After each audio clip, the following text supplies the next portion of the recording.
Hello, and welcome to Reinfrastructure. Today is a very special episode. You can probably tell by where I am. I'm in the Oculus right now in NYC, designed by Santiago Calatrava. It was about $4 billion, and, well, whenever I'm in here, I kind of feel like I'm in, I don't know, Star Trek. I'm probably gonna get copyright strike for that, but yeah, YouTube. Well, anyway. You might recognize it because part of John Wick 2 was filmed here. Maybe not. Well, earlier this year, Andy Byford was hired to fix New York City subway system because he did save Toronto's system as well.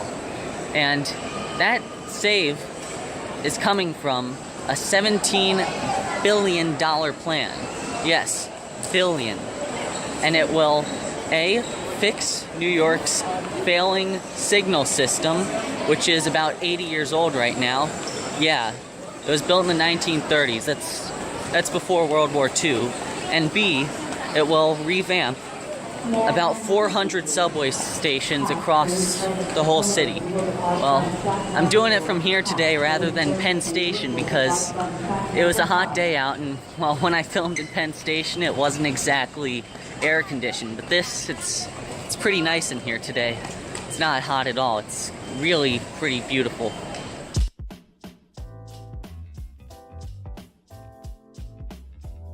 I mentioned about how the signaling system was failing.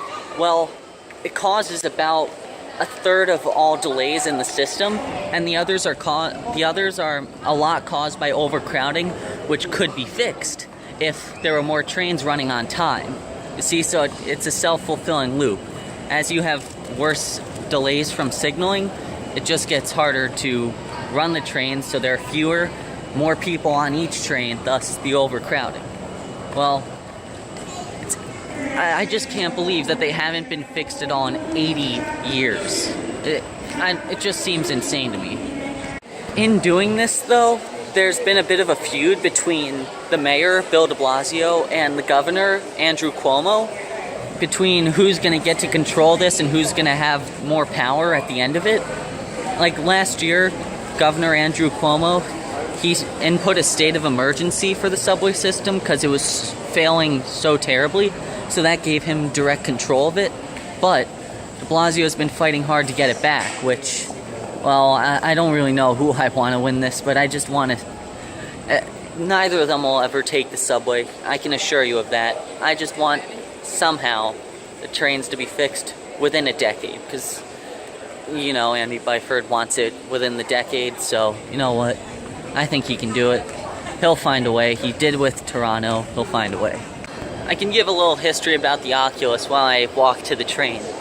It was completed about 2 years ago, very, very over budget, like about 100% over budget, and, well, that's pretty common with Santiago Calatrava's works. Like in Dallas, he had a bridge that went about 80% over budget, and I think that sound was a PATH train coming in.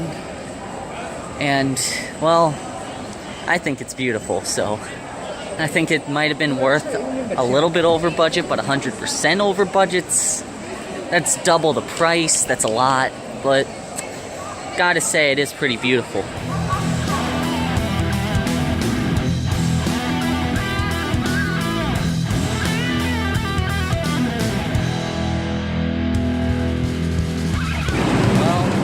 Going to do a quick little report about how the past 10 years of the MTA haven't really been doing much, but here's a perfect example of a train that's being held by signaling, and you could say it's messing up my shop, but I think it's making it better.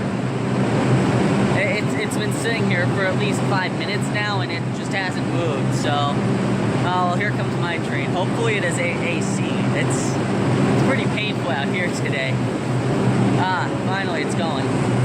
Well, there's a perfect example about how it hasn't been working so well lately. Guess what? While I was waiting for a shot of the L train, it happened again. Another signal failure happened on the L train right now, so it's messed up my shot twice in a row. Well, I can still do this anyway.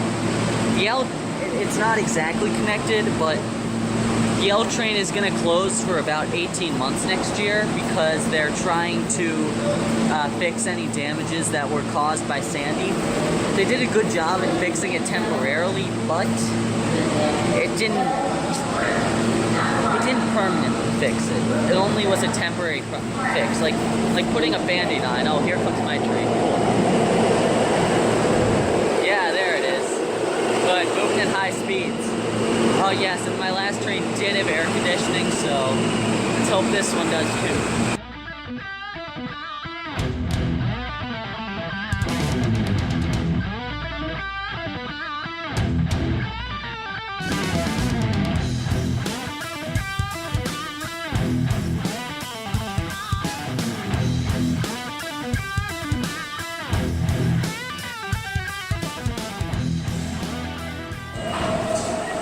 Well, for the past decade or so, the administrators have been rather passive and just been coasting off the existing infrastructure that's already in place and only repairing specific parts of track when they break, which doesn't prevent breaks, it just fixes once it's already broken.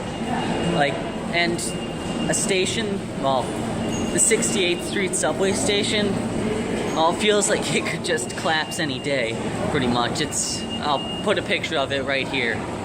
Yeah, it's pretty ugly, man, and it looks pretty unstable. Well, and it's on the Green Line, the most crowded line in the city. It takes about a quarter of all the passengers on the train, and it's right underneath me right now. Let me get a better view of it. Here we go.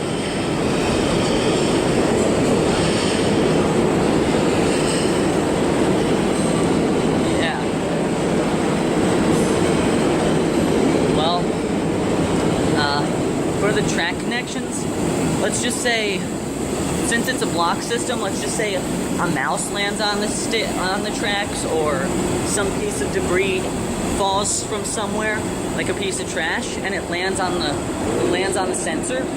It's gonna say that spot's filled with a train, which is gonna make all the other trains in the area stop. So that slows down every train that's behind it, and well, that just makes service more annoying for everyone because it takes longer to get anywhere. There is a light at the end of the tunnel, however. Get it? Tunnel? Anyway. There have been 2 train extensions recently. The 7 train and, well, the Q train, which I'm standing in right now, the 86th Street exit for the 2nd Avenue subway. And this is just phase 1, of course. It's gonna go up to 125th Street and turn over to Lexington Avenue, and phase 3 is going to go all the way downtown towards the financial district, and it's going to create a new subway line, the T train. Well, they're going to be using tunnel boring machines for this, but also they're going to be redoing stations. They're going to be about 6 months each. All of the old stations, like they've been doing them now, like on Central Park West. 72nd Street's a perfect example. Also a bunch in Astoria they've already redone. Well, for the new signaling system, they're going to be implementing artificial intelligence into it, so it knows when there's a real train, when there's something that is the same sense as a real train but actually isn't.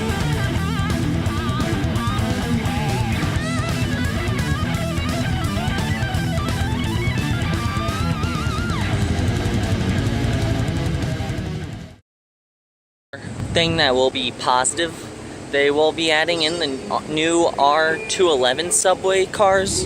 They will replace all the R46s, R44s, and the half-century-old R32 cars.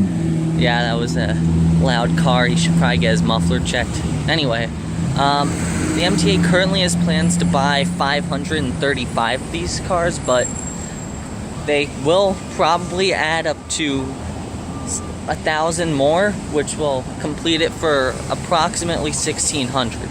They're built in Lincoln, Nebraska, and of course Yonkers, New York, which is just a few miles away.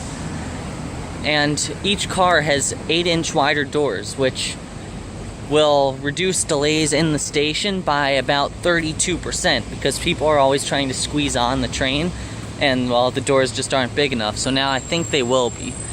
And also, the trains will have digital advertising, which is better than the, well, just the pieces of paper we have that are set up today that don't really work too well because they always get drawn over. And yeah, also they have digital information boards which will give people who need to get around, like tourists, better information on how to get there. They will finally have security cameras, which I'm pretty surprised they didn't already have. And they will also have computer systems that will tell the train system when something's not working. Like if a door malfunctions and won't open, it will recognize that and report it. Also, the whole lifetime program of it will cost about $3.6 billion.